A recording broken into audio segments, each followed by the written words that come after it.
Welcome to KG's Place, a platform of inspiration where we produce content to feed your mind, body, and soul. I'm your host, KG. KG's Place, KG's Place, KG's Place, KG's Place. Welcome to KG's Place, a platform of inspiration where we bring content to fit your mind, body, and soul. I'm your host, KG. Today we are back with Captain Howell. The people have spoken. Since Captain Howell was on our last episode, the people have spoken. So thank you to all the new subscribers. We went from about 85, and after Captain Howell's interview was released, up to about 300. So thank you. Welcome back. If you're an old subscriber, if you're a new subscriber, welcome. Thank you.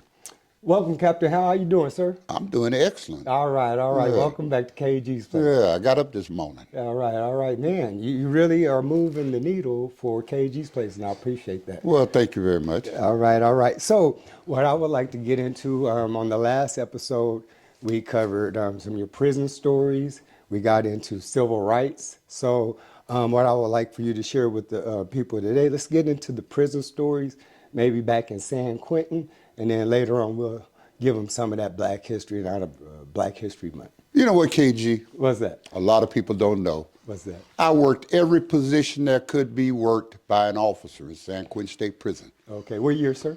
I started there in December 1980 as a part-time officer. Okay. Because I had 2 kids, and me and my wife agreed that we'd only work part-time. Okay. So that one of us would be home with our kids at all times. And that was because I had worked in South Carolina State Penitentiary, seen a lot of child molesters and stuff, and felt like anybody could be a child molester, you know? So we didn't want our kids to be left alone until they got a certain age where they could tell us what's going on with the babysitter. So I worked every position that could work, from death row, which was the highest point in the prison at the time, to the lowest point, which was cleaning the grease traps when the institution got locked down. And because I was a part-time officer and a Rastafarian, they gave me some of the craziest jobs you ever want to think about. Kept you out of sight, huh? Kept me out of sight, baby. You know, they put me on first watch, where I worked the gun rails. First watch started 11 o'clock, 11 to 7. Okay, 11 p.m. to 7 a.m.? That's right, 7 o'clock in the morning.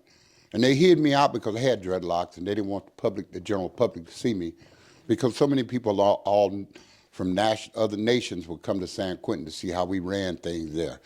And San Quentin was one of the most notorious prisons there was in the United States. How? Next to Attica, next to Alcatraz, because we held a lot of dangerous people. We held Sirhan. We held Charlie Manson, you know, where I became Charlie Manson and Sirhan's counselor. Wow. Years later, you Well, know. for the viewers that aren't familiar with those names, can you give a little background? Charlie Manson never killed not one individual. He ordered some people to kill people in the LA area, and to a point where he even had them cut out Tate's baby out of her stomach. What was her name? Sharon Tate. And Roman Polanski was her husband. And he was accused of molesting kids, and he got out of the country and went to France, where they couldn't expedite him. But he was never allowed back in the United States because he knew he was going to go to jail behind it. But anyway, Charlie Manson wanted to play music with this group that this man was familiar with, but he never could get in to the in crowd. Oh, by the way, he couldn't play music worth a damn. He wasn't a good musician. Okay. But he was taking his guitar strings, which were made out of metal at the time, and he was cutting the guitar strings, selling them for tack needles, until I found out about it.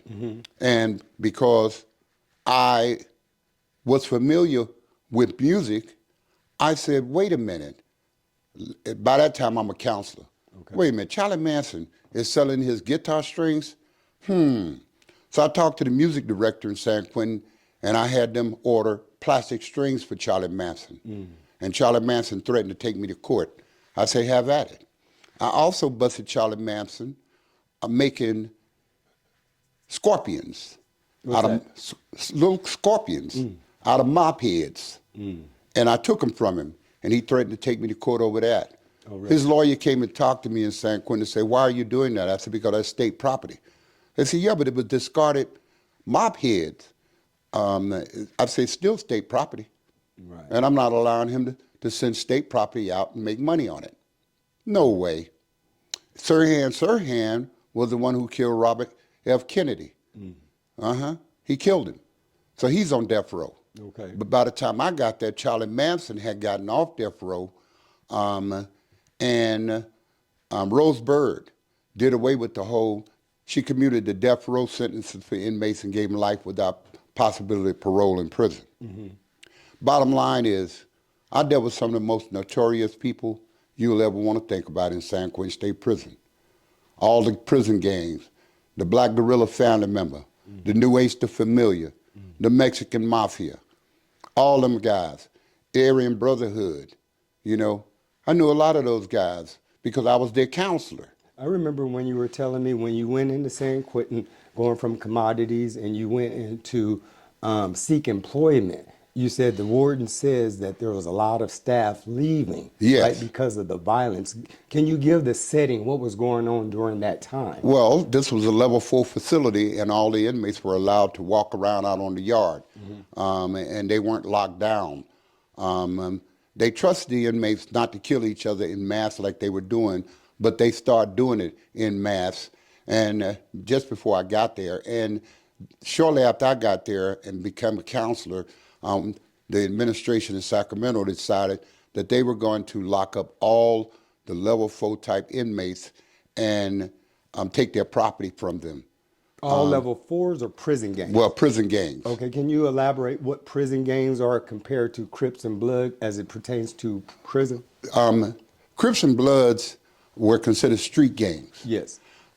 Prison gangs were very dangerous.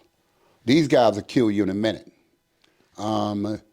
If you were a child molester and they found out, you were dead. If you tried to protect a guy who was a child molester and he was black and the whites found out about it, the Aryan Brotherhood would tell them, hey, he can't be here, man. He's a child molester. And if you don't move him, you know, or get rid of him or kill him, you know, we're gonna have problems. So sometimes, depending on the guy's status, the blacks or the whites or the Mexicans would try to step up for the guy, and now you got a riot. Yes. Well, in the middle of that riot, staff would rush in,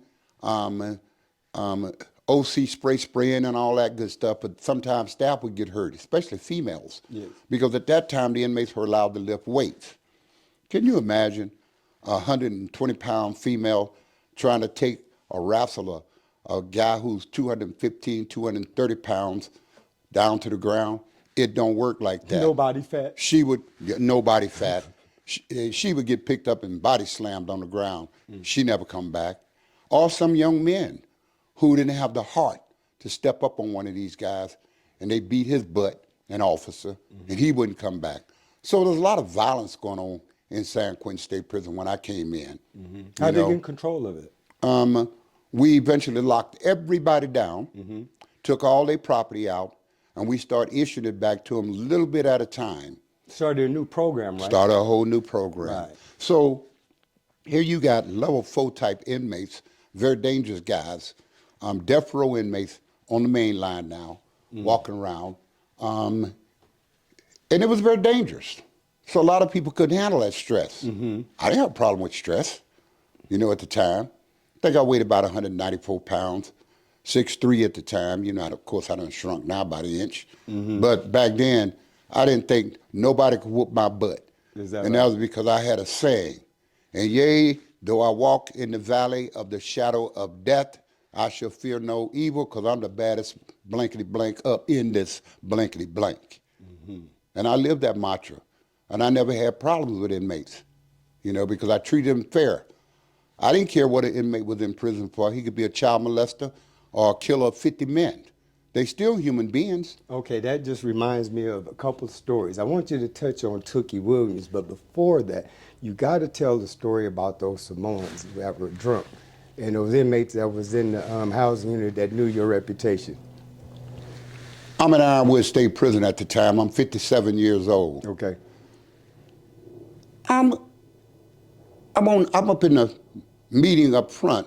As I'm going back to my office, the alarms go off. I run over there, you know, And all of a sudden, I said, what's going on? They said, oh, there's some problems over in this in this building. So I go over to the building, and I see 3 big Samoan boys talking to each other way away from staff. And I said, Lieutenant, what's going on? He said, oh, them 2 smaller Samoans are trying to talk that big old Samoan into going back in his cell. He's drunk. I think they've been drinking too, Hal. I said, well, how did that guy get over here? They said, well, he was moved over here when you left. I said, well, nobody let me know over the weekend that they were moving him over here. Oh, well, you know how he's been a problem with every yard he's gone to, you know. He tear up the place. He wrecks the buildings and stuff. You know, he beat up staff and everything. They decided to send him over to you. Oh, well, ain't this something? Anyway, I tell the lieutenant, looking at their posture, Lieutenant, go get your baton. We're going to have a problem with these 3 guys. He said, oh, no, they going to talk him. I said, Lieutenant, go get your baton. We're going to have to fight these guys. I can sense it. Just when the lieutenant was reaching up to the gun tower to get his baton, these 3 guys turned and they charged the staff. One went that way, one went that way, and the great big one came directly at me. There were 2 officers standing in front of me, maybe 10 feet apart, but they standing in front of me. I'm behind them because I'm brand new. I'm new in the building, so I'm the last one. That big boy just pushed my officer to the left, boom, and to the right, boom. They're on the ground, and the big boy coming directly at me. I just sidestepped and put my hand behind his head as he come toward me, pushed him to the ground. He was so big, took me a little effort, but he went to the ground, and I remember he rolled over, and he went, fuck you, and he lowered his head, and he rushed me. I learned one thing: when you're fighting somebody, never take your eyes off him. He took his eyes off me. And he charged me. As he's running toward me, I took 1 step back. And I caught him with one of the prettiest uppercuts I ever laid on an inmate in my life. Caught him right there, raised him up, gave him 4 or 5 punches to his noggin, 2 punches to his chest in rapid succession. He went, boom! Fell like a log in the middle of the floor. There were inmates in there who I'd known in San Quentin and Susanville, as well as CRC, who went, damn! I told y'all how I could fight. I told y'all. I told you. I just kept hearing all these inmates cheering. Wow. Yeah, Captain Howell, he got him. I told y'all Captain Howell could fight. I don't come across like I can fight, but I'm not going to take no ass whoopings. Okay. Yay, Captain Howell. Yay, Captain Howell came into effect when, for years, I know for about 6 months, I had bought soil and grass seed and fertilizer for my yard, which was nothing but sand when I got there. Okay. And I had the inmates spread down the soil, put the fertilizer down, then throw grass seed out there. Okay, let me interject real quick. So what he's explaining is a yard, recreational yard, has a track that goes around the perimeter, and then inside that perimeter, there's a grass area or dirt basketball court. So Captain Howell wanted to grow some grass. So that the inmates would have grass to play on. They could play soccer, football. They could do other kind of sports out there, you know. Anyway, there was a little white female who was the yard officer at the time. She just one yard officer. They had about 4 of them. Who was supervising or just watching the inmates work. That's all she did, was just watch them. And in her mind, for some reason, she thought that the grass planting and all that was her idea, and it was her project. So she took total possession of it and refused to allow the inmates to use the grass after 6 months. Well, the grass is nice and high. Thick as all get out. It's been 6 months. It's been 6 months. And you have promised the inmates. And I had told the inmates that they could have the grass the following Monday. Okay. Now, I'm the administrator of the day, which meant on the weekends, that weekend I'm the warden. So I went to my yard as I go to all the yards. And on my yard, I told the inmates, yeah, you guys can have the yard tomorrow, you know, or Monday. And I had talked to the lieutenant and the sergeant prior to that. And they agreed, yeah, they can have the grass, Captain Howell. So I'm in the morning meeting. We hear alarms go off. I walk over. I'm going, what's going on? They said, your yard's down, Mr. Captain Howell. I said, down? In my mind, I knew what was going on. Because I had heard that white female say, them goddamn inmates think they're going to get this yard, but they ain't going to get shit. They ain't going to never get on that grass. Look too pretty. Okay. I said, nothing. I just left that alone. That Monday, I knew what was going on. So I walked out, and there's about all the staff from every yard was lined up outside the gate that goes into my yard. I said, what are you guys doing? We getting ready to rush this yard. I said, no, you're not. Hang on a minute. So as I'm walking through the offices, I heard some officers say, yes, thank God Howell's here. Because it was already 95 degrees. And a yard full of inmates. And a yard full of inmates. It's already 95 degrees in the morning in Blythe. Huh? Whew, They said, oh almost my days. God, I'm so hot out here. Damn, thank God Howell's here. I also heard some staff members going, oh shit, Howell gonna give them what they want. Yeah, that's how he is, you know, he get along with inmates. He an inmate lover. I didn't respond. I just kept on walking through the crowd till I got to the gate. I said, open the gate. They opened the gate. And I stepped on the yard. And I heard some inmates go, there go Captain Howell right there. Yay, Captain Howell. Yay, Captain Howell. Yay, Captain Howell. They yelled my name so loud and so long that the other prison, which was next door, heard it. And later on, they called the institute and said, who is Captain Howell? Anyway, I go on the yard. I walk over to the lieutenant and sergeant's office. I go in and say, Sergeant, Lieutenant, didn't y'all tell me the inmates could have the yard today? Yeah. You know, but how Officer so-and-so, she came to work today and she don't want to have the yard. I said, oh, yeah. Well, you want to work for her? Or you work for me? We work for you. I said, who signed your 998, which is the authorization for you to get paid? You do. Do she sign it? No. So why are you following her directions? You know what, Lieutenant, Sergeant? Go out there and open that yard up. I got to go over to Ad Seg and review some cases over there with the captain. This other captain's coming with me. You know, y'all fix this. Open that yard up. The whole time we were in there talking, the inmates are still yelling, yay, Captain Howell. So when I came out of that building to go to the other building where we were having hearings for the inmates who had got locked over the weekend, the inmates still cheering my name, you know. Some of them even patting me on my back. Thank you, Captain Howell. Yes, we gonna get the yard. I said, yeah, y'all can get the yard. So we're in there maybe 30 minutes. In the meantime, the inmates are still shouting my name. I'm thinking, what's going on? Why ain't the yard open? So we finished the hearings. I went out on the yard and said, hey, officer, why ain't the yard open? He said, well, the lieutenant and the sergeant, they came out here and they wanted the MAC, the Men's Advisory Council, to come into the back so they could talk to him. I said, what? He said, yeah, they called him in there. So I said, well, now, wait a minute. Now, I gave them a direct order. They didn't follow it. So the gunman, I got on the phone. G-man, this is Captain Howell. Yeah, Captain Howell, you go open this yard, aren't you? Oh, yeah, we gonna open the yard. Announce the yard's open, per me. The gunman gets on the megaphone. Attention on the yard. Attention on the yard. The yard is now open per Captain Howell. The yard is now open to per Captain Howell. Y'all can get up and go on about your business. Yes. The inmates kept shouting, yay, Captain Howell. I go over. I bring my sergeant and lieutenant in. I let them finish their little meeting with the Men's Advisory Council. Call them in my office. Why didn't you guys open the yard? Well, we want to ask the inmates why they didn't let us know that this event was going to happen. You know, I said, why would they do that? You already made up your mind and you agree with that little sergeant that all of us in here know is a racist. We all know she's a little racist. Let's be real. You've even called her a racist, Sergeant. You've called her a racist, Lieutenant.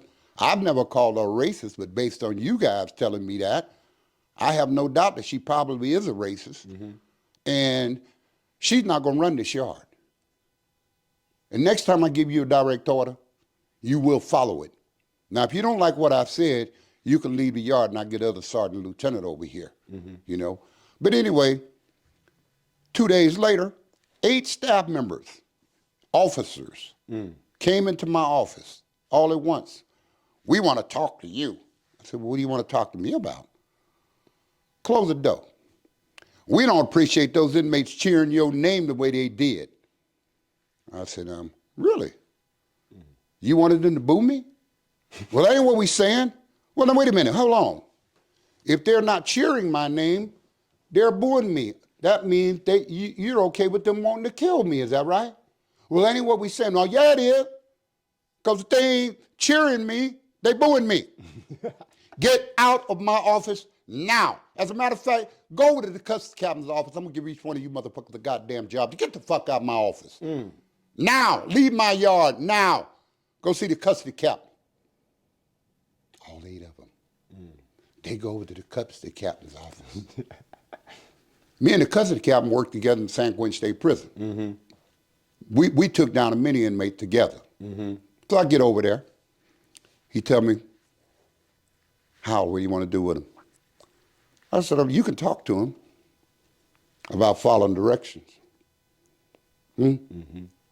But if they don't want to come back to my yard, that's fine. You can give them a job change.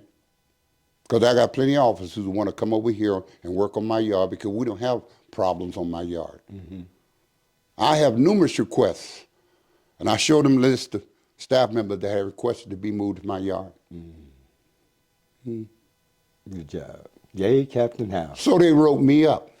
The staff? No, they went to the warden and complained to the warden. Oh, okay. So I walked in the warden's office. He telling me, yeah, you got a bunch of staff members mad at you. I said, did they write it down? No. I said, well, if it isn't written, it didn't happen. Okay. So until they write it up, and when they do write it up, I'm going to ask for their termination. Nothing ever came out of that. They Nothing put it ever on came paper. out of it. Nope. I appreciate that. But in San Quentin, this is no joke.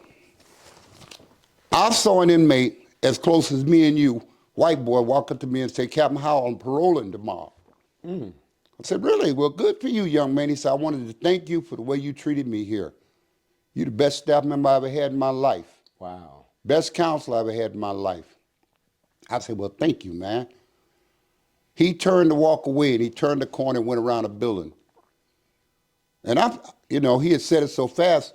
As I'm turning, I heard somebody say, Captain Howell, Mr. Howell, Counselor Howell, Counselor Howell. And I turned, and it was that same inmate. He had a knife in his back, and the point of the knife was coming out like that. Oh, my God. They stabbed him to death, some other white boys. Wow. Because he owed some money for drugs. Wow. And they were going to kill him before he left because he didn't pay. That reminds me of the story you told me. Remember that older black inmate that was in the bathroom? Oh, yes. Get into that. Oh, yes. We had a female staff member who thought and came across like she's a bad person, a tough person, but she really wasn't. She just talked like that. Anyway, old man, about 80 years old, had been working in the hospital for almost 20 years, mopping the floors. He put a wet thing in front of the wet sign in front of the bathroom door, and the door was open. She had to go to the bathroom, and she had never worked in that position before, so she really didn't notice the sign, but she had to use the bathroom. The doors are wide open, signs there. She don't see the inmate when she first walk in, and the inmate's in the other because he's cleaning the toilet in another stall. And she goes into the first stall. And when she heard him moving around in there, she came out of her stall, pulled her pants up, buckled them, put on her security belt, took out her baton, and the inmate was in the other toilet. There was 4 toilets in there. He's in the first one, she's in the 4th one. And she commenced to hitting the inmate in the head while he's down on the floor cleaning the toilet. Oh, man. Saying that he was spying on her and he was looking at her. And he said, no, I wasn't doing that, as she's beating him. And she beat him so bad she cracked the skull. She hit him so hard with the baton in his head she cracked the skull. This man's at least 81, 82, 83 years old. Oh my goodness. Yes. No threat at all. No threat. Wow. But she assumed that he was spying on her. No way could he have spied on her because she'd only been in there maybe 10 seconds. And he's down the floor cleaning toilets. So it was so sad because the inmate, he didn't die, but he was in critical condition for a few months behind that. No accountability. No accountability whatsoever. But when I heard the story, guess who you think they asked to talk to the relatives of the old man? Me. Wow. To smooth it over. To smooth it over because he was black and I'm black. And they thought I'd have a better effect on the family. I talked to him. There was two Mexican inmates that had burnt up in the cell. Because you always talk about karma. I'm a firm believer in what comes around goes around with no problem. Okay. I'm an officer. I'm working on the gun rail. And I always talk to the inmates, you know, because they talk to me and I talk back to them, you know, without giving up in my personal business. Right. But I talk to inmates about whatever they want to talk about, if it wasn't long as it wasn't personal about my personal business. So these two inmates have been placed in this security ward for their safety. And when I walked on the gun rail and they threw water on me. They call that gassing, right? Yes, they call it gas. They threw water on me. Didn't affect me that much because I had my Tuffy jacket on, weatherproof. But the inmates all start yelling at them, "Hey man, that's a good officer. Don't be doing him like that, man." You know, at least 90 to 100% of the inmates, except these two, was telling them to leave me alone. They had thrown water on me at least 8 times that night. Wow. And the last time they did it, I put armed on them. You know, I stood there with my rifle. "Oh, you gonna shoot us, nigger? You gonna shoot us?" I didn't say nothing. I just kind of walked away. Because I had got water thrown on me that night and it was cold, I had a cold the next day, so I didn't go to work that next night. The next night, I went to work. And the minute I walked on the gun rails, the inmate said, "Damn, how you worked the voodoo on them dudes down there that threw that water on you." Oh, man. I said, "What are you talking about?" "They burned up in their cell down there." "What?" "Yeah, they burned up. How? They burned up. They wish they had a cup of that motherfucking water they threw in your ass." I said, "Whoa." So I walked down. And the inmates were still in the cell because the cells in San Quentin were made of reinforced steel, which meant they had to cut the cell in order to get out because the lock it got so hot in there, the lock had actually melted within the metal. And that's why they couldn't get the inmates out that night, nor the next day. They had to order a special blowtorch to cut through the bars there. How'd the cell get on fire, you know? Huh? How'd the cell get on fire? Oh, the inmates were allowed at that time to have pictures and blankets and things hanging in front of their cells and pictures on the walls and stuff. So, and they were also allowed to have matches. Matches, okay. And smoke cigarettes in their cell. Somehow or another, the inmates accidentally set a piece of paper on fire in there, and they obviously didn't notice it or whatever, but the fire spread, and then it started burning the blankets on the bars. Okay. And they basically died of smoke inhalation, but it got so hot in there that their bodies actually cooked. Wow. And they were referred to as the crispy critters. Wow. Also, another story. I know there was a couple of times when you were in like a lockup unit and you had advised staff, do not move this inmate, and you were ignored. I told them, this inmate can't go to the yard because sources up there on my tier tell me that he's going to get stabbed if he goes to the yard today. You know, they said, "What are you talking about?" I said, "Well, I came in early and I walked my tiers as I always do. And numerous inmates up there said, do not let that inmate out. The Hispanics are going to kill him because they see him as a snitch. I don't know whether you're a snitch or not, but numerous inmates are telling me don't let him out, so don't let him out." Around 11 o'clock, when the yard's getting ready to go out, they send me out to get burgers. like a lunch run. Designated staff member always go out and get lunch. It was my day that day. Or so they said it was. It really wasn't. But I went, okay, I'll go get food. On my way back, boom, boom, boom, boom, boom, boom, boom, boom. Oh shit, alarms go off. I'm running with the food. I put the food down. I go across the hallway where the shots had been fired on that yard.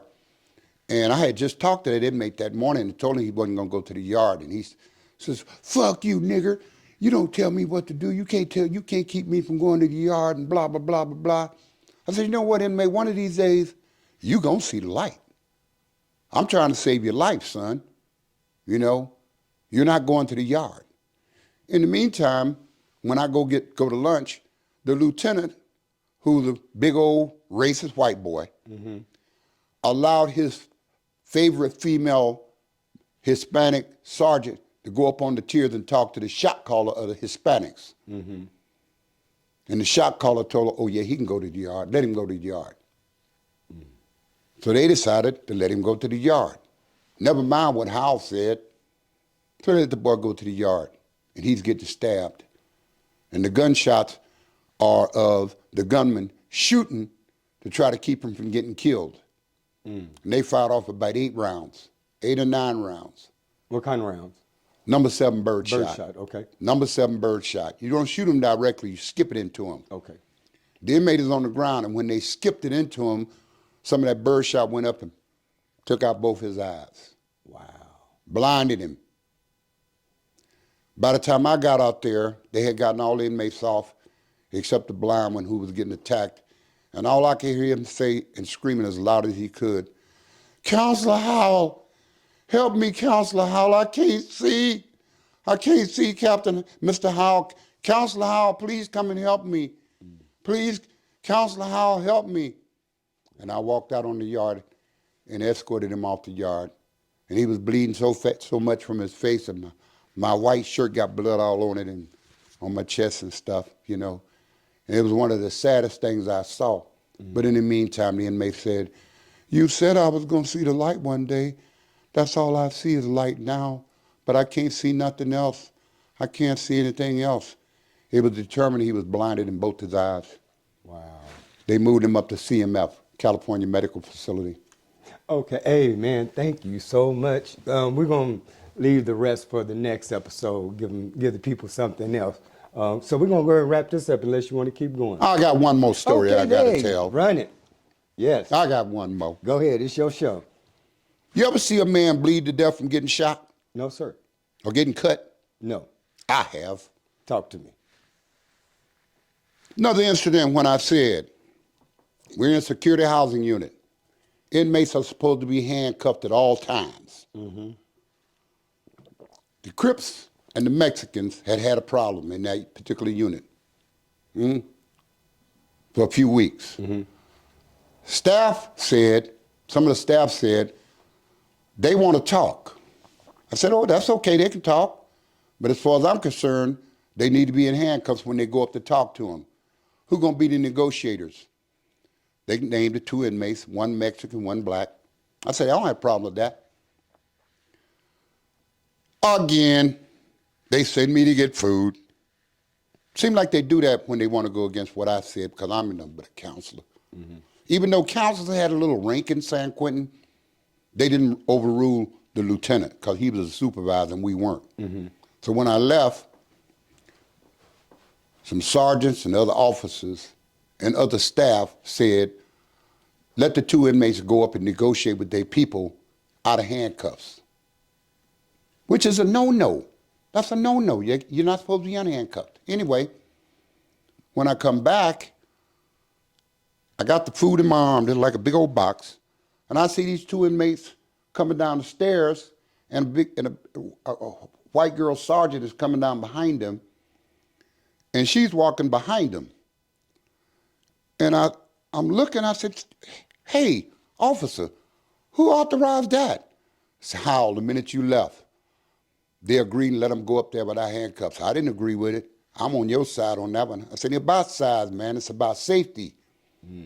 So I'm going on over to take the food in the office, and I look and I see this Hispanic inmate, which was much taller, who was much taller than the black inmate, reach up on a tier like this. And when he came out the tier, he had a shank about that long.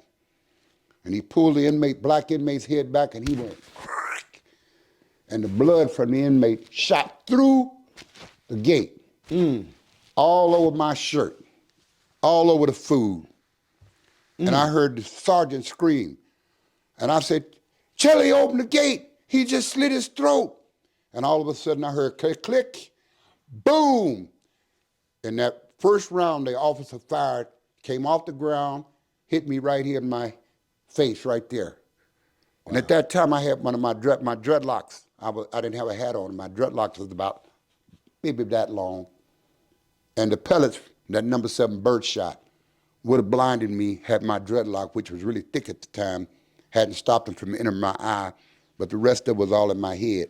Wow. And destroyed some of my hair. And of course, when the rounds go off, the staffs in the offices came running out.